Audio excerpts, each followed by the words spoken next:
Hello, नमस्कार, आदाब और सत श्री अकाल। कैसे हो लवलीज? ये तो आप कमेंट में बता ही दीजिए। और चलिए स्टोरी की शुरुआत करते हैं। पिछले एपिसोड में हमने देखा कि संगीता और कियारा एग्जीबिशन के लिए निकल चुके थे, जहां रास्ते में उनकी गाड़ी खराब हो जाती है। इसके साथ ही वो एक चाय की टपरी पर पहुंचते हैं, जहां उन्होंने पूछा कि क्या कोई मैकेनिक मिल सकता है। जिसके बाद गांव के ही रहने वाले बुजुर्ग ने उनसे कहा कि मैकेनिक तो रात तक ही आएगा, गाड़ी कल ठीक हो पाएगी, तो वो गांव में रुक सकते हैं। इसके बाद संगीता अमित को फ़ोन करती है और परमिशन लेने के बाद वो दोनों गांव में रुकने के लिए तैयार हो जाते हैं। अब चाय की टपरी वाले काका इन्हें लेकर गांव की तरफ बढ़ रहे थे। अब आगे गांव का रास्ता कीचड़ और पगडंडियों से भरा था। दोपहर के 4 बज रहे थे, लेकिन वहां की हवा में खास किस्म की शुद्धता महसूस की जा सकती थी। गांव की पहली झलक जैसे किसी भूली हुई कहानी की तरह आंखों के सामने खुल रही थी। अंकल ने गांव की दहलीज पर कदम रखते ही आवाज दी, अरे रामलाल, देखो ये दोनों हमारी मेहमान हैं। इनकी गाड़ी खराब हो गई है, रात यहीं रुकेंगी, कोई तकलीफ नहीं होनी चाहिए इन्हें। बच्चे दौड़ कर आए, औरतें उत्सुक नजरों से देखने लगी, कुछ बुजुर्ग हाथ जोड़कर नमस्ते करने लगे। देखो, इनके लिए पूरे घर में रुकने और ठहरने की व्यवस्था करो। पूरा गांव इनका घर है और चूल्हे पर कुछ गरम भी रख देना। काका हर घर से गुजरते हुए ये बात कह रहे थे। कियारा और संगीता एक दूसरे को देखती रहीं, जैसे किसी और ही दुनिया में आ गई हो। ये अपनापन, ये बेझिझक आदर कुछ अजनबी सा था, फिर भी अपनोपन से भरा हुआ था। जैसे ही सब कुछ थोड़ा स्थिर हुआ, संगीता गांव की ही एक पगडंडी के पास खड़ी हो गई। उसने एक लंबी सांस ली। शहर के भारीपन के बाद ये एक विराम जैसा था, मानो आत्मा को आज हवा मिली हो। उधर कियारा बच्चों के साथ थोड़ी गपशप करने लगी, लेकिन कहाँ, अभी तो गांव में पैर रखते ही हवा का रंग बदला था। अभी तो बहुत कुछ बाकी था, जैसे कोई पुराने जमाने की कविता अपनी ताजगी के साथ सामने आ खड़ी हो गई हो। वो गांव के मिट्टी की खुशबू, महुआ के फूलों की गंध और आंखों में जमी सादगी, जो किसी शोरगुल की मोहताज नहीं थी। सविता ताई दरवाजे पर ही खड़ी थी। काका ने उन्हें कड़ी हिदायत दे दी थी। माथे पर पल्लू, चेहरे पर आत्मीयता और आंखों में किसी माँ सा दुलार। आइए बेटा, थक गए होंगे, चलो हाथ मुंह धो लो, फिर गर्म दूध देती हूँ और कुछ नमकीन भी बना देती हूँ, उसके बाद चाय पीना। संगीता कुछ भी नहीं कह सकी, बस हल्की सी मुस्कान में सिर हिलाया। काका ने दोनों बच्चियों को अंदर जाने का इशारा किया और कहा, इसे अपना ही घर समझो, कोई भी तकलीफ नहीं होगी, इसकी गारंटी मैं ले रहा हूँ। कियारा ने ताई की ओर मुस्कुराते हुए देखा और कहा, आपकी मुस्कान ही सबसे गर्मजोशी से भरा स्वागत है ताई। दूध, चाय और नमकीन की जरूरत ही खत्म हो गई। सविता ताई मुस्कुरा दी थी और इसके साथ ही कियारा के सिर पर हाथ रखा था उन्होंने। गांव की औरतें धीरे धीरे सविता ताई की चौखट पर इकट्ठा हो गई थी। उनकी साड़ियां रंग बिरंगी थी, जैसे खुद मौसम ने बुनकर उनकी साड़ियां भेजी हो। और सवाल, जैसे किसी लंबे इंतजार के बाद कोई कहानी सामने बैठी हो। कहाँ से आए हो? शहर में क्या करती हो? तुम दोनों बहनें हो क्या? कपड़े कितने बढ़िया हैं, खुद सिलती हो?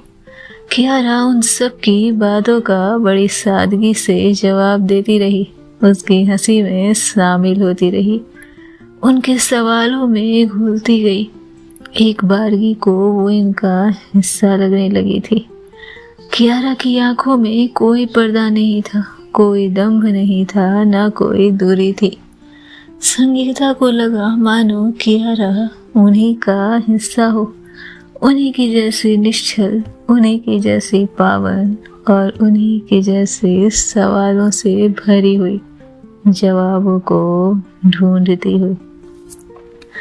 पर जवाब ना में मिले तो कोई गम नहीं, खुद से ही कोई नया जवाब तुरंत दे देना।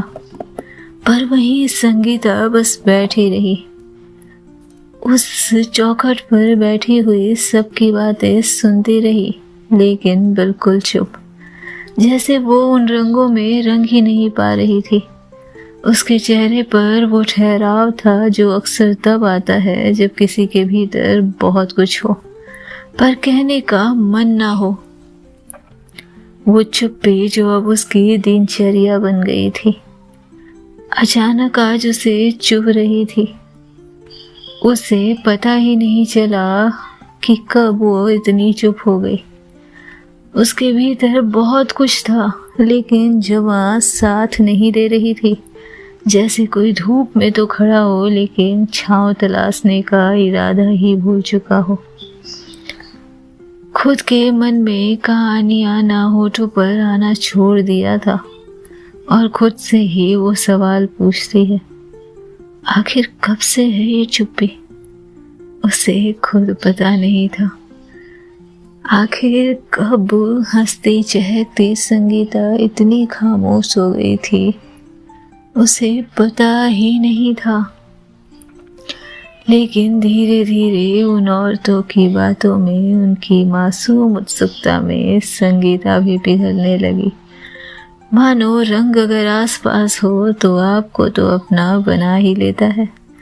कुछ जवाब, कुछ मुस्कुराहटें और फिर वो कहे जो सच में दिल से निकले थे। गांव की एक महिला ने हाथ में टिफिन थमाते हुए कहा, ये गरम पूरी और आलू है, अभी बनाकर लाई हूँ, तुम दोनों खाओ इसे। जब से आई हो तब से सिर्फ बैठ के इनके साथ पक पक कर रही हो। किसी को ये तो हुआ नहीं कि लाकर कुछ खिलाएं। सबको बस शहर में क्या है, शहर में क्या है, अरे क्या खाक है शहर में। हंस पड़ी थी कियारा और टिफिन को तेजी से खोलते हुए आलू पूरी खाने लगी। किसी ने कटोरी में खीर पकड़ा दी, मेरी बेटी जैसी लगती हो, ये घर तुम्हारा भी है। इतना अपनापन, इतनी ममता टूटे फूटे घरों में दिल कैसे इतने सलीके से बसे होते हैं। कोई इन लोगों से पूछ सकता था, इन लोगों से समझ सकता था। शाम ढलने को हुई थी। सविता ताई ने पास बुलाकर नीतू और गुड़िया को उनके साथ भेजा। नीतू कोई 55 साल की एक महिला थी, सविता ताई के आदर करने के साथ उनकी बिटिया जैसी थी और जिस रौब से सविता ताई उसे ऑर्डर दे रही थी, कियारा ये देखकर चहक गई थी। और गुड़िया उसी गांव की एक प्यारी सी सुंदर सी बच्ची थी। इनको गांव घुमा लाओ, नदी दिखा देना, और हाँ ध्यान से, कुछ भी हुआ तो दोनों की टांगे तोड़ दूंगी। सब मुस्कुरा उठे थे और नीतू ने संगीता ताई को गले लगाकर कहा, कुछ नहीं होगा, आपकी दोनों बच्चियों को गांव घुमाकर सही सलामत ले आऊंगी।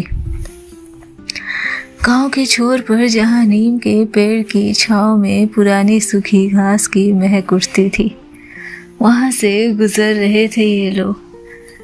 जब किसी के घर के सामने से गुजरते कोई न कोई अनायास ही टोक देता था, बुला लेता था, बातें कर लेता था, कोई कुछ खाने को दे देता। ये शहरों में तो नहीं होता, प्रचलन गांव की ही थी ये।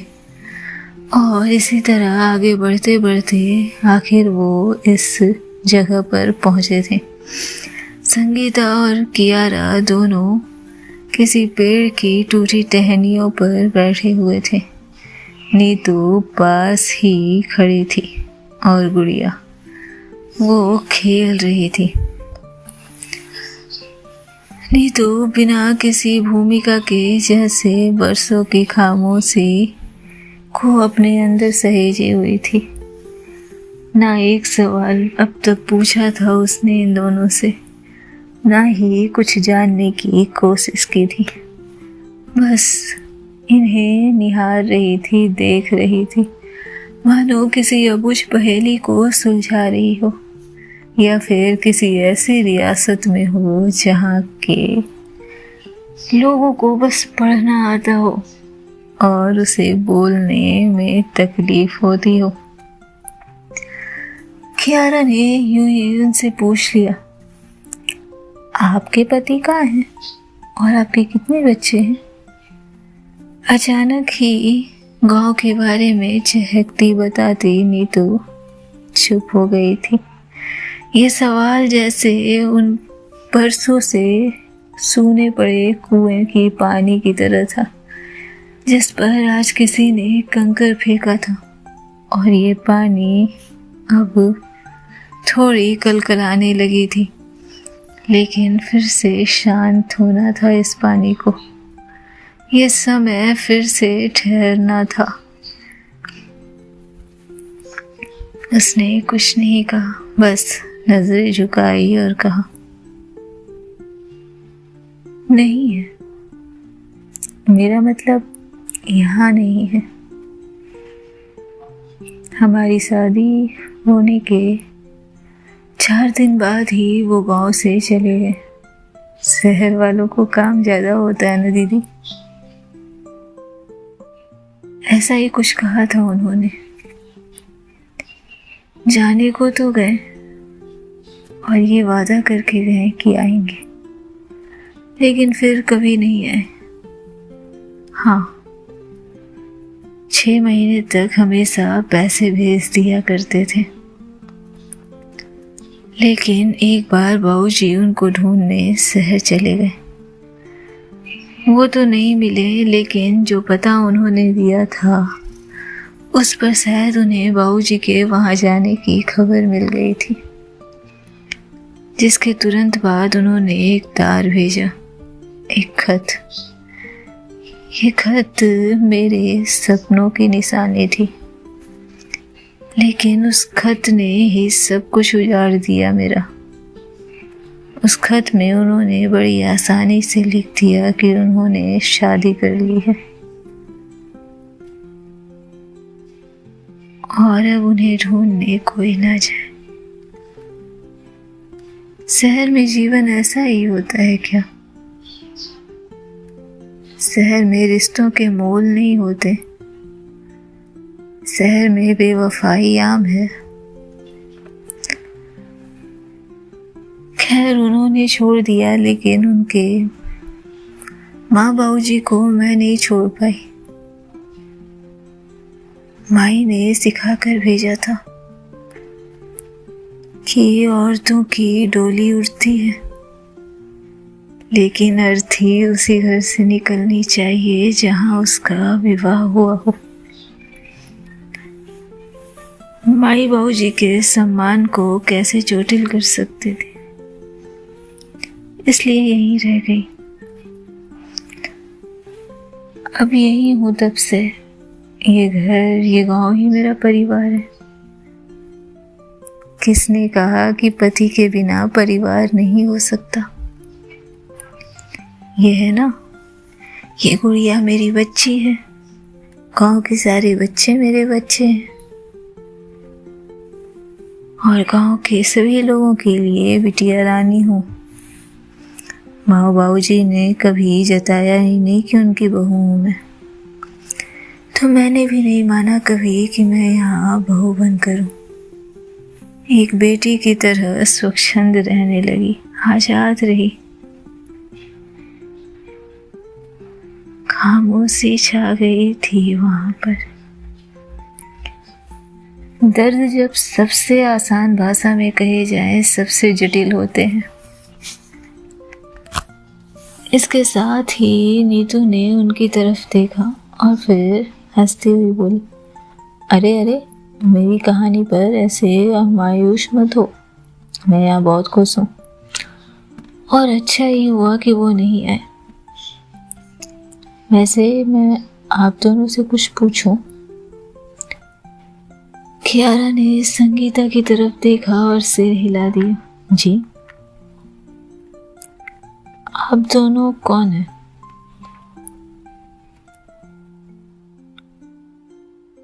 आप भी जानती हैं इन सवालों को मैं किस तरह पूछ रही हूँ। संगीता ने घबराहट में नजरें उसकी तरफ की और फिर झुका ली। कियारा ने उसे देखा और फिर कहा, पता नहीं। यही बस पता नहीं, बाकी सारा कुछ पता है। यूं ही बोल पड़ी ने तू। होते हैं जिन वाक्य के आगे पूर्ण विराम नहीं लगता, वहां अक्सर प्रश्न चिन्ह नजर आते हैं। आपको पता है, एक बार हमारे गांव में रिसर्च के लिए एक टीम आई थी। कुछ खोज रहे थे वो। 3-4 दिन ठहरे थे। वो ग्रुप थे जिनमें 4 लड़के थे, एक लीडर साहब और 3 लड़कियां। उन्हीं में से एक थी पायल। संगीता और कियारा फिर से नजरें उठाते। नीतू रुकती है और फिर गहरी सांस लेती हुई कहती है, वो जैसे मेरी ही कहानी की कोई गुम पंक्ति थी। रिसर्च के बाद जब वो लोग आते तो हमारी खूब बातें होती थी। मैं जैसे खुद से बात करती थी, उससे कुछ भी कह लेती थी। वो भी कुछ किस्से सुना देती थी। खालीपन भरने लगा था, जैसे सुहाना होने लगा था मौसम। और फिर एक शाम, यही इन्हीं पगडंडियों पर कुछ बातें करते करते अचानक से चूम लिया था उसने मुझे।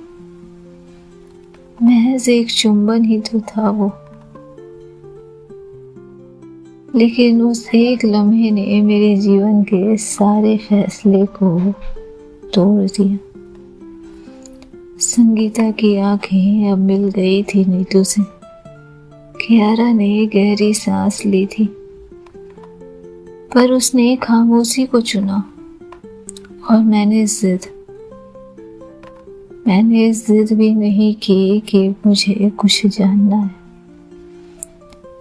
उन आंखों में कुछ था, मेरे मन में भी कई एहसास थे, लेकिन हम दोनों चुप रहे। कुछ दिन बाद वो टीम चली गई और साथ में वो भी, लेकिन सवाल रह गए। अनकहा कुछ रह गया। कुछ पूछना था, कुछ कह ही लेना था, लेकिन सब अधूरा। खामोशी की चुभन छोड़ गई थी वो मेरे लिए।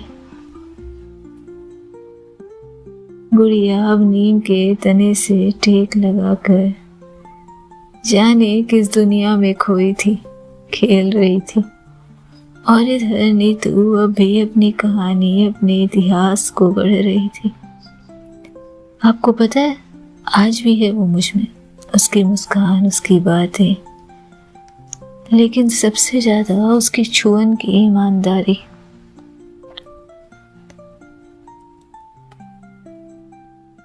उसने मुझसे कुछ नहीं मांगा, सिर्फ वो पल, और मैं आज भी उसी पल में बंद हूँ।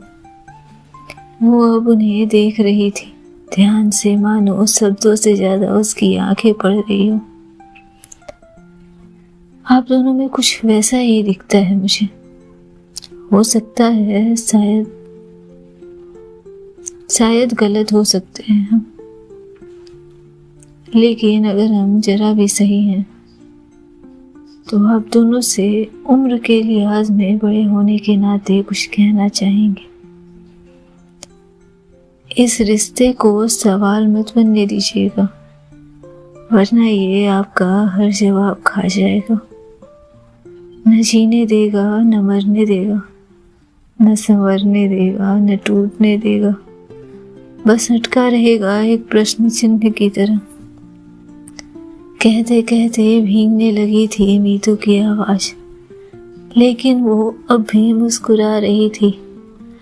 उम्र की परिपक्वता साफ नजर आ रही थी।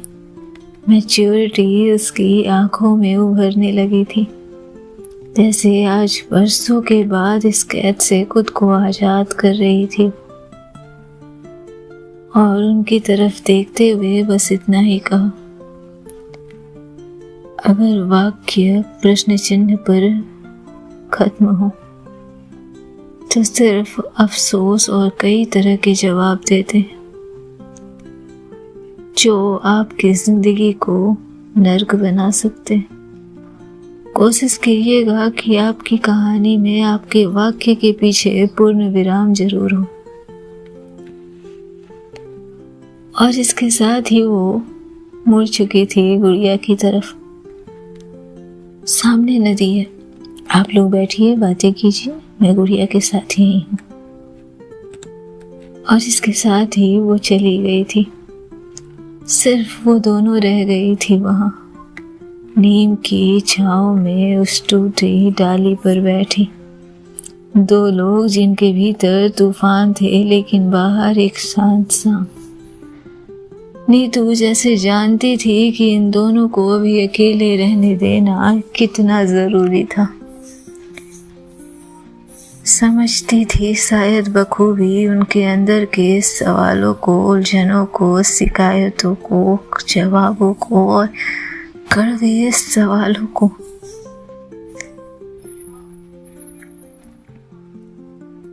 वो दोनों वहीं बैठी रह गई। बाहर एक शांत शाम बह रही थी। संगीता ने चुपचाप कियारा की ओर देखा। कियारा ने उसकी आंखों में देखा, कुछ कहे बिना। शब्दों की जरूरत नहीं थी उस पल में। कभी कभी मौन बखूबी अपना किरदार निभा लेते हैं। शाम ढल चुकी थी। आसमान हल्के नारंगी रंग से स्याह रंग की ओर जा रहा था। गांव की वो पतली पगडंडी जो नदी की ओर जाती थी अब धीरे धीरे चुप्पियों का रास्ता बन चुकी थी। संगीता और कियारा दोनों नीतू और गुड़िया ताई की बातों से जैसे कुछ गहरे में उतर चुके थे। नीतू की कहानी, उनकी आवाज में छिपे बरसों के इंतजार और उस अधूरी चाह का सन्नाटा अब उनके भीतर अपना घर बसा चुका था। दोनों नदी किनारे पहुंचते हैं और पहुंचने के साथ ही ठंडी हवा के झोंकों ने उन्हें हल्का सा छुआ था। वो छुअन भी वैसे ही थी जैसे कुछ वक्त पहले नीतू की बातों की थी, हल्की लेकिन भीतर तक असर करती हुई। कियारा पत्थर पर बैठ गई।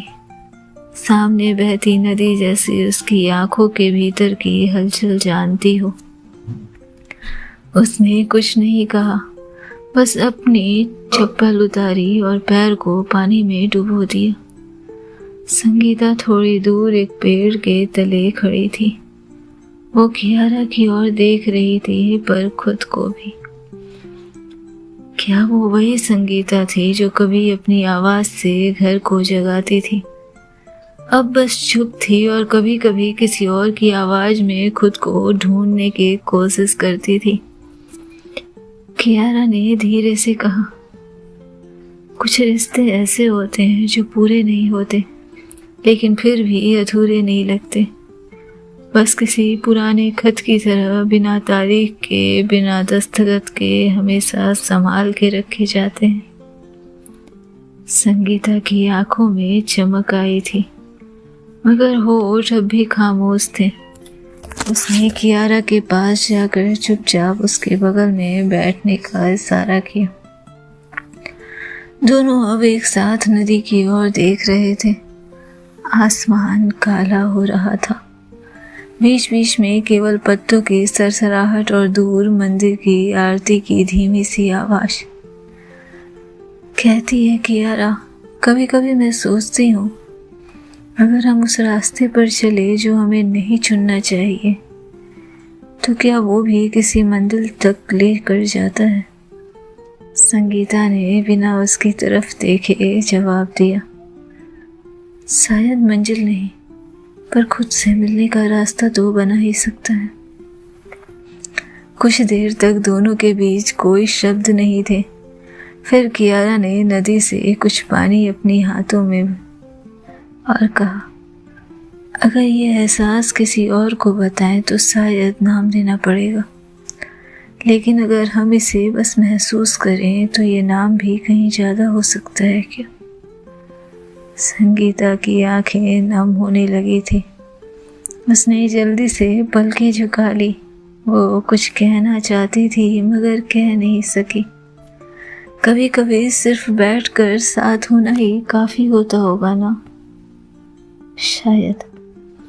नदी की लहरें जैसे उनके भीतर बह रहे सवालों की जवाब थी, कभी चुप्पियों से भरी, कभी गहराइयों से डूबी हुई। कियारा ने हल्के से संगीता का हाथ थाम लिया था।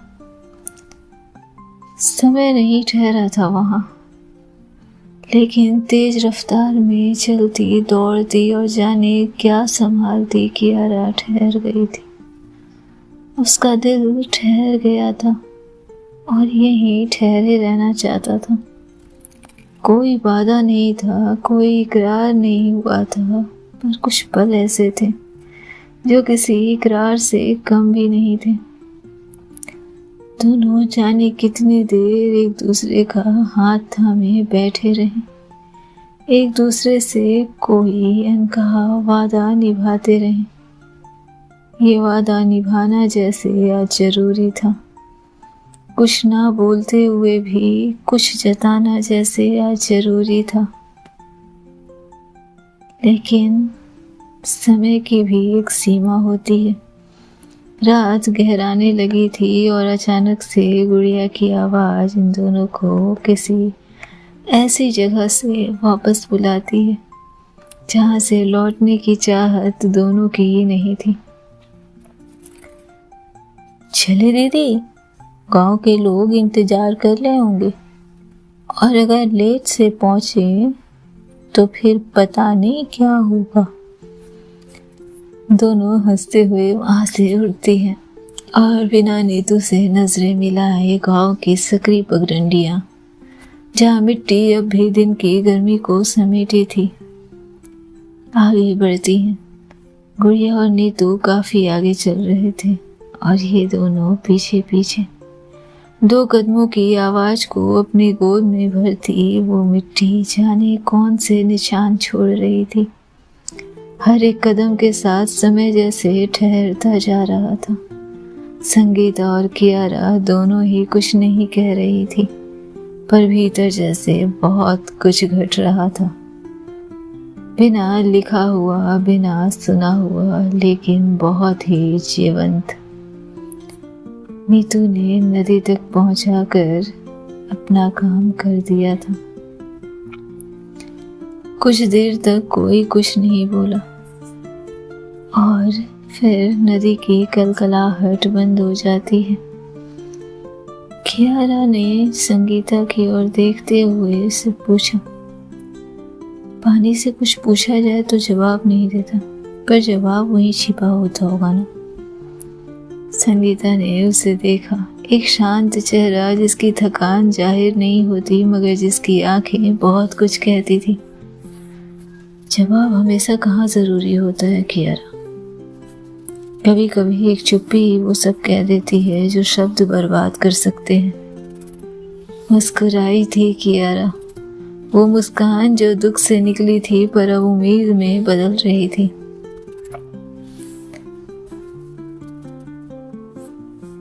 और फिर एक चुप्पी छा जाती है। बात तो बहुत सही थी। अचानक से बोलते बोलते कियारा रुक जाती है। अगर उस रात मैंने वो सवाल पूछ लिया होता कि तुमने मेरा हाथ क्यों थामा था, तो क्या तुम जवाब देती? संगीता ने उसकी तरफ देखा, इस बार देर तक देखा। आंखें टिकी थी कियारा की आंखों में, जैसे वो कोई आईना हो जिसमें संगीता खुद को निहार रही हो। शायद नहीं, क्योंकि वो जवाब मेरे पास नहीं था। सिर्फ एक डर था, कुछ खो देने का, जो मेरा था भी नहीं, पर जैसे उस पर अधिकार बहुत पहले मेरे दिल ने कर लिया। और इसके साथ ही वो दोनों बस पगडंडियों के पास खड़े एक दूसरे को देख रहे थे। गांव बेहद नजदीक था, इस कारण गुड़िया और नीतू भी आगे बढ़ चुके थे और यहाँ समय फिर से एक बार ठहर गया था। क्या बदलना था आगे, क्या होना था, कैसे बिखरना था ये पल, या फिर कैसे बनना था? जानने के लिए सुनते रहें नेक्स्ट एपिसोड। तब तक खुश रहें, स्वस्थ रहें, मस्त रहें, बिंदास रहें।